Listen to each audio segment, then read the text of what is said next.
오늘 본문은 이스라엘 자손이 가나안 땅에서 일생 지켜야 할 규례를 증거합니다. 오늘 1절 보면은 이렇게 증거됩니다. 내 조상의 하나님 여호와께서 내게 주셔서 차지하게 하신 땅에서 너희가 평생에 지켜 행할 규례와 법도는 이러하니라. 모세는 출애굽 2세대가 가나안 땅에 들어가서 여호와의 율법을 지켜 여호와가 주시는 복을 받기를 간절히 원했습니다.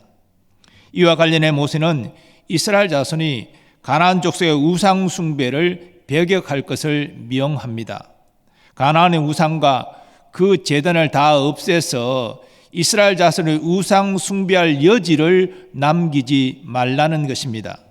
너희가 쫓아낼 민족들이 그들의 신들을 섬기는 곳은 높은 산이든지 작은 산이든지 푸른 나무 아래든지를 막론하고 그 모든 것을 너희가 마땅히 파멸하며 그 제단을 헐며 주상을 깨트리며 아세라상을 불사르고 또 조각한 신상들을 찍어 그 이름을 그곳에서 멸하라. 이 말씀을 보면 가나안 족속은 그들이 원하는 곳에서 바알과 아세라 신을 섬겼음을 알 수 있습니다. 어떤 사람은 높은 산에 제단을 세우고 그들의 신을 섬겼습니다. 또 어떤 사람은 낮은 산에 제단을 쌓고 또 제사를 드렸습니다. 또 어떤 사람은 푸른 나무 아래에 제단을 만들고 거기에서 자신의 신에게 제사를 드렸습니다. 그러나 하나님은 모세를 통해서 이스라엘 자손은 그렇게 하지 말고 한 곳을 정하여 하나님께 제사를 드려라 명합니다. 너희 하나님 여호와께서는 너희가 그처럼 행하지 말고 오직 너희 하나님 여호와께서 자기의 이름을 두시려고 너희 모든 지파 중에서 택하신 곳인 그 계실 곳으로 찾아 나아가서 너희의 번제와 너희의 제물과 너희의 11조와 너희 손의 거제와 너희의 서원제와 낙헌 예물과 너희 소와 양의 처음 난 것들을 너희는 거리로 가져다가 드리고 13절 이하 말씀도 같은 사실을 증거합니다. 너는 삼가서 내게 보이는 아무 곳에서나 번제를 드리지 말고 오직 너희 한 지파 중에 여호와께서 택하실 그곳에서 번제를 드리고 또 내가 내게 명령하는 모든 것을 거기서 행할지니라. 이스라엘 자손이 광야 생활을 하는 중에는 한 곳을 정하여 그곳에서 여호와께 제사 드릴 수 없었습니다. 왜냐하면 계속 이동 생활을 해야 했기 때문입니다. 그러나 가나안 땅에 정착한 후에는 이동 생활을 하는 것이 아니기 때문에 한 곳을 구별하여서 정하여 그곳에서 여호와께 제사를 드리라는 것입니다. 그래서 이스라엘 자손이 가나안 땅을 정복한 이후에 실로를 구별하여 그곳에서 여호와께 제사를 드렸습니다. 실로에서 제사장 역할을 감당하던 엘리 제사장이 죽은 이후에는 예루살렘이 이스라엘 자손이 하나님께 제사하는 중앙 성소가 되었는데 바로 그것이 예루살렘입니다. 15절부터 모세는 이스라엘 자손이 가나안에 정착한 후 지켜야 할 소와 양의 식용법을 증거합니다. 고대 건동에서는 짐승을 잡아 식용할 때에는 제사와 연결되어 있었습니다. 아마도 이스라엘 자손이 광야 생활을 하는 중에는 짐승을 잡아 식용하기 위해서는 성막에서 잡았을 것입니다. 그러나 가나안 땅에서는 이스라엘 자손의 식용을 위해 자기 처소에서 짐승을 잡을 수 있도록 하나님이 허락하셨습니다. 하나님이 이것을 허락하신 것은 이스라엘 자손이 가나안 거민처럼 자기가 원하는 곳에서 짐승을 잡고 제사를 드리고 그리고 그 짐승을 먹을 수 있었기 때문입니다. 이렇게 되면 자칫 가나안 거민처럼 우상 숭배의 죄악에 빠질 수 있었습니다. 따라서 하나님은 이스라엘 자손이 가나안 땅에 정착한 후에 여호와께 제사를 드리는 것은 중앙 성소에서 짐승을 잡고 그리고 자신의 양식을 위하여 짐승을 잡을 때는 자기 처소에서 잡게 하신 것입니다. 한 가지 하나님은 식용으로 짐승을 잡을 때 단서를 두셨는데 잡은 짐승의 피는 먹지 말고 땅에 쏟아 버리라는 것입니다. 왜냐하면 피는 생명이기 때문입니다. 하나님은 짐승을 잡을 때 제사형과 식용을 구분하여 행할 것을 명하셨고 이 명령을 따라 행할 때 이스라엘 자손과 그 후손에게 복을 주시겠다 약속하셨습니다. 29절부터 하나님은 모세를 통하여 한 번 더 가나안 우상 숭배자들의 풍습을 조차 행하지 말 것을 엄히 명하십니다. 특별히 가나안 거민들이 자기 아들을 죽여 인신 제사를 드리는 이 가증한 풍습을 절대 본받지 말라 명하십니다. 그리고 여호와의 모든 규례를 가감하지 말고 온전히 지킬 것을 말씀하십니다. 내가 너희에게 명령하는 이 모든 말을 너희는 지켜 행하고 그것에 가감하지 말지니라. 물론 모세가 이스라엘 자손에게 명하는 것이지만 이것은 모세를 통하여 여호와 하나님이 이스라엘 자손에게 명령하시는 것입니다. 우리는 오늘 말씀을 통해서 하나님께서 자기 백성에게 원하시는 것이 세상 풍습을 따르는 것이 아닌 하나님의 말씀을 따라 행하는 것임을 깨닫게 됩니다. 세상 풍속이 무엇입니까? 세상 사람이 자신의 육신이 욕망하는 대로 행하는 것을 의미합니다. 이런 의미에서 가나안 거민의 풍습은 세상 풍습을 상징합니다.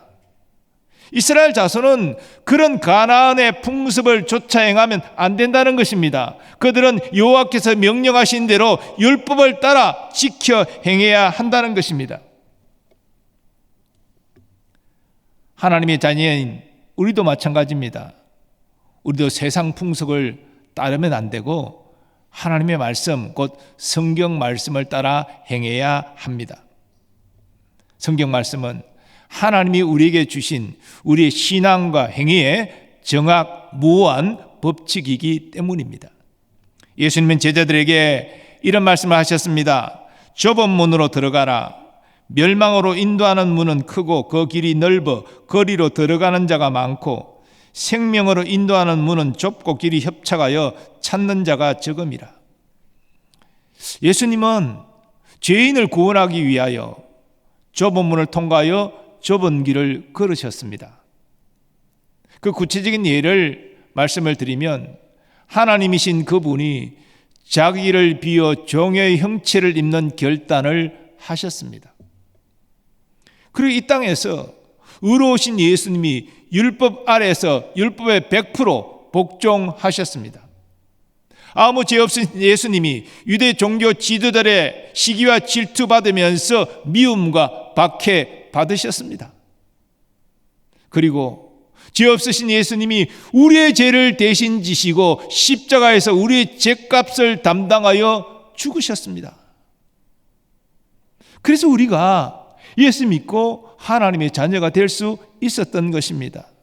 그러니 예수님의 몸인 우리가 이제 예수님이 걸어갔던 그 길을 따라가야 되지 않겠습니까? 우리도 좁은 문을 통과하여 좁은 길을 걸어야 되지 않겠습니까? 그것이 세상 풍습을 따라가지 않고 하나님 말씀을 따라 사는 것입니다.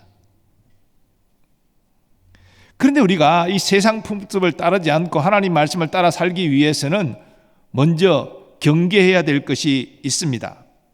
예수님 제자들에게 예수님을 따르기 위해 갖추어야 될 모습을 이렇게 말씀하신 바 있습니다. 누구든지 나를 따라오려거든 자기를 부인하고 자기 십자가를 지고 나를 따를 것이니라. 우리가 세상 풍습을 따르지 않고 하나님의 말씀을 따라 살아가는 것이 예수님을 따르는 것일진데 이를 위해서는 우리 자신을 부인해야 한다는 것입니다. 우리는 성령으로 끝없나 예수 믿고 하나님의 자녀가 되었습니다. 그런데 우리가 완전합니까? 하나님이 자녀된 우리에게도 불완전한 모습들이 있습니다. 육신의 정욕, 안목의 정욕, 이생의 자랑 이런 것들이 불쑥불쑥 계속 일어나 나 여기 있다 외치고 있습니다. 우리가 예수님을 따르려면 이런 헛된 욕심과 욕망을 경계해야 됩니다. 매일매일 끊임없이 경계해야 합니다. 그리고 우리가 하나님의 말씀을 따라 살기 위해서는 버려야 될 것도 있습니다. 모세는 이스라엘 자손이 가나안 땅에 들어가 비록 금, 은, 보화로 꾸민 그런 신의 형상일지라도 가나안이 섬겼던 그 신들을 다 없애라. 그 제단을 다 파괴하라. 그래서 너의 우상 숭배의 여지를 남기지 말라 분명히 명했습니다. 하나님이 아닌 다른 신을 섬기는 것, 그 신에게 복을 받기를 비는 것, 이런 것은 하나님이 가증히 여기시는 것이기 때문입니다. 그리고 엄밀히 말하면 가나안 거민이 섬기던 바알과 아세라 신은 가짜 신입니다. 그런 신은 이 세상에 존재하지 않습니다. 가나안 거민의 욕망이 저 신이 내게 복을 주실 것이다 라고 기대하는 욕망이 그런 거짓 신을 만들어낸 것입니다. 거짓 신이기 때문에 저들은 움직이지도 못합니다. 말을 듣지도 말을 하지도 못합니다. 당연히 복을 줄 수도 없습니다. 이스라엘 자손은 하나님의 은혜로 출애굽하였고 시내 산에서 하나님과 언약을 맺어 하나님의 거룩한 백성이 되었는데 움직이지도 말하지도 복도 주지도 못하는 헛된 신을 섬기려 되겠습니까? 살아계신 여호와 하나님을 섬기는 것이 마땅하겠죠. 그분이 주신 율법을 지키는 것이 마땅한 것입니다. 그래서 하나님은 움직이지도 말하지도 복을 주지도 못하는 이 가나안의 헛된 신들을 다 없애라 명하신 것입니다. 그런데 오늘날 우리에게는 형상화된 우상을 섬길 위험은 거의 없습니다. 여러분 여호와 하나님을 어떤 형상으로 만들어서 이 형상화된 이 신이 내게 복을 주실 것이다. 그게 조석으로 빌고 기도하고 찬양하고 예배할 사람이 누가 있겠습니까? 그런데 현대판 우상은 여전히 우리에게 위협적입니다. 현대판 우상이 무엇입니까? 하나님보다 우선하여 섬기고 추구하는 모든 것이 현대판 우상입니다. 만일 우리가 하나님보다 돈을 더 사랑하고 돈을 쌓기 위해 더 애를 쓰고 추구하고 있다면 돈이 우리의 우상이 되는 것입니다. 또 어떤 사람은 자식이 우상이 되는 경우도 있어요. 하나님의 일보다 자식이 항상 먼저예요. 이러면 안타깝게도 자식이 우상이 되는 것입니다. 우리의 명예, 권세, 즐거움도 하나님보다 앞서고 우선적으로 추구하면 그것도 우상이 되는 것이죠. 이런 모든 것들은 우리가 하나님 말씀에 순종하는 것을 방해합니다. 우리가 예수님을 따르는 것을 회방합니다. 그러므로 버려야 됩니다. 끊어내야 됩니다. 우리는 하나님과 우상을 겸하여 섬길 수가 없습니다. 그러나 우리가 버려야 할 것이 우상만이 아니지요. 우리는 하나님이 기뻐하지 않는 육신적인 생각과 행동들도 다 버려야 합니다. 곧 음행과 호색과 술수와 원수 맺고 사는 것과 분쟁과 시기와 분냄, 당 짓는 것, 분리, 투기, 술 취함, 방탕함, 이런 것들 다 버려야 됩니다. 이런 것들은 하나님 말씀을 따르는데 방해가 될 뿐입니다. 물론 한순간에 되지 않을 것입니다. 그 누구도 이런 부정적인 것들을 한순간에 다 해결했다라고 말할 사람 아무도 없습니다. 하지만 우리는 포기하지 않고 일생 거쳐서 이것을 버리기 위해서 노력해야 됩니다. 그것이 성도의 성화입니다. 물론 우리가 노력함에도 때로는 연약함이 나와서 때로는 넘어지고 실족하고 부정적인 모습들이 또 나오겠죠. 그러나 또 회개하고 하나님 용서를 받고 다시 이 헛된 것들을 버리고 하나님 말씀을 따라 살려고 노력하면 되는 것입니다.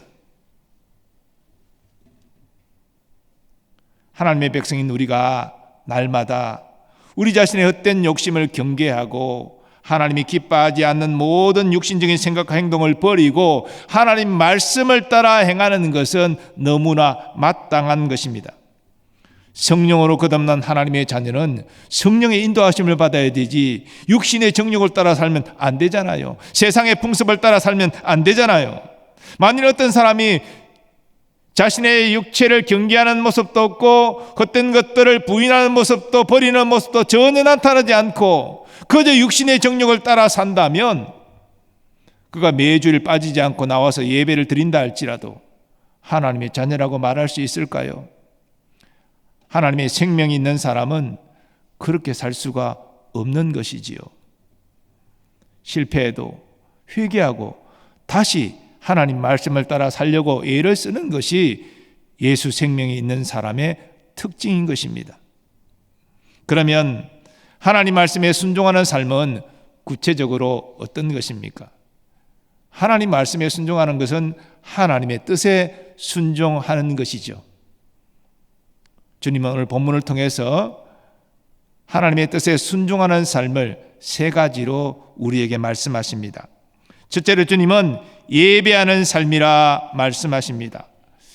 하나님께서 모세를 통하여서 이스라엘 자손이 가나안 땅에 정착한 이후에 가장 먼저 해야 될 것으로 강조하는 것은 제사 드리는 것입니다. 여호와께 제사 드리는 것입니다.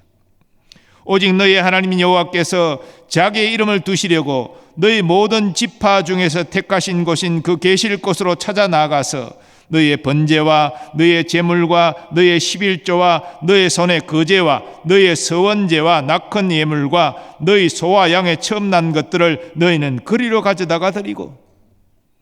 구약의 제사는 신약의 예배와 직접 연결됩니다.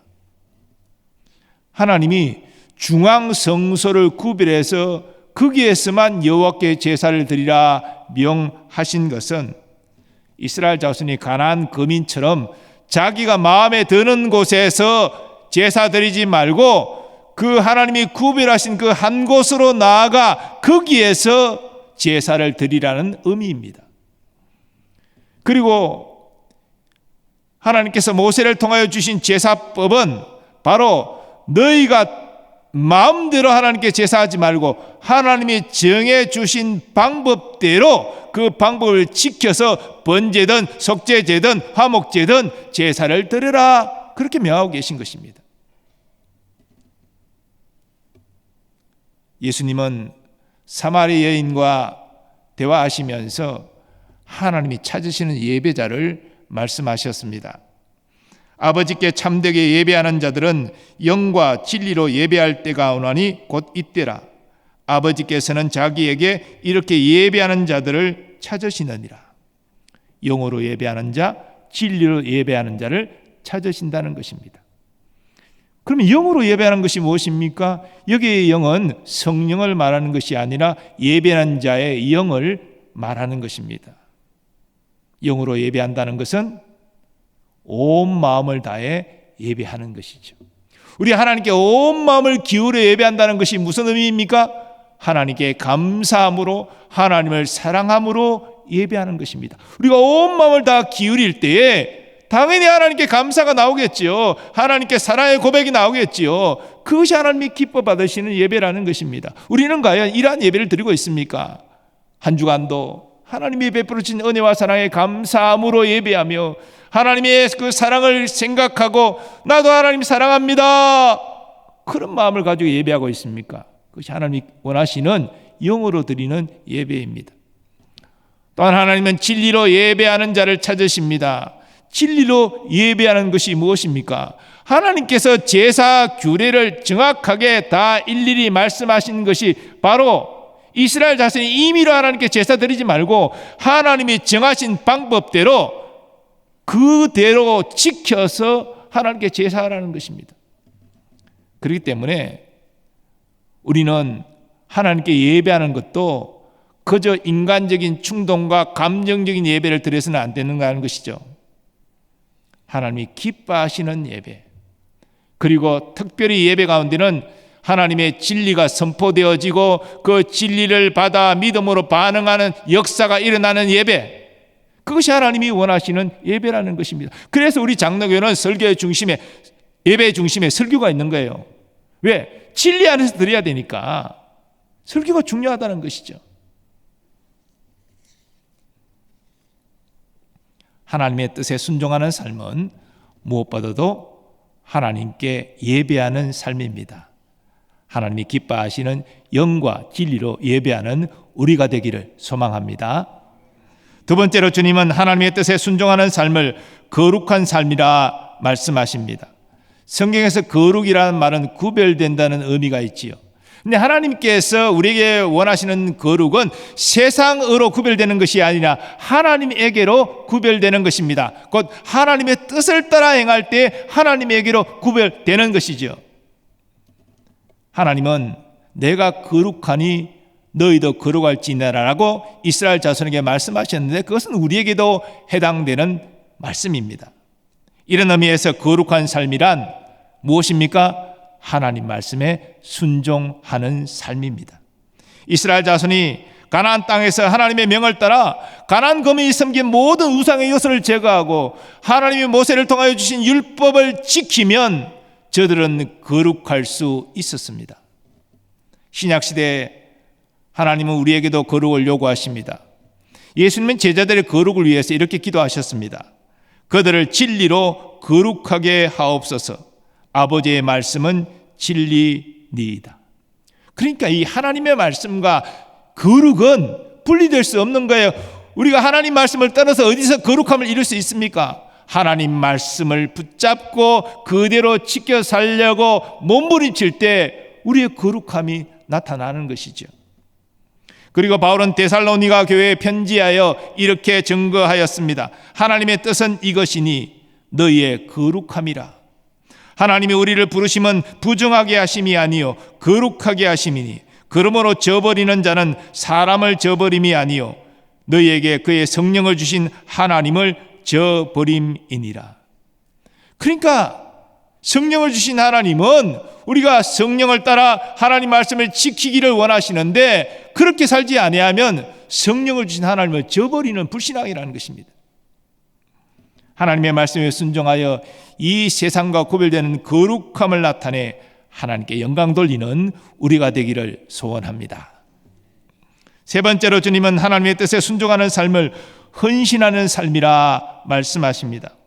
모세는 이스라엘 자손이 11조와 초태생과 서원의 예물과 또 낙헌 예물과 거제 예물을 여호와께 드릴 때에 혼자만 가지 말고 자녀들과 집안 노비들과 그리고 성중의 레위인들과 함께 가서 제사 드리고 그리고 그 식사를 함께 풍성히 나눌 것을 명하셨습니다.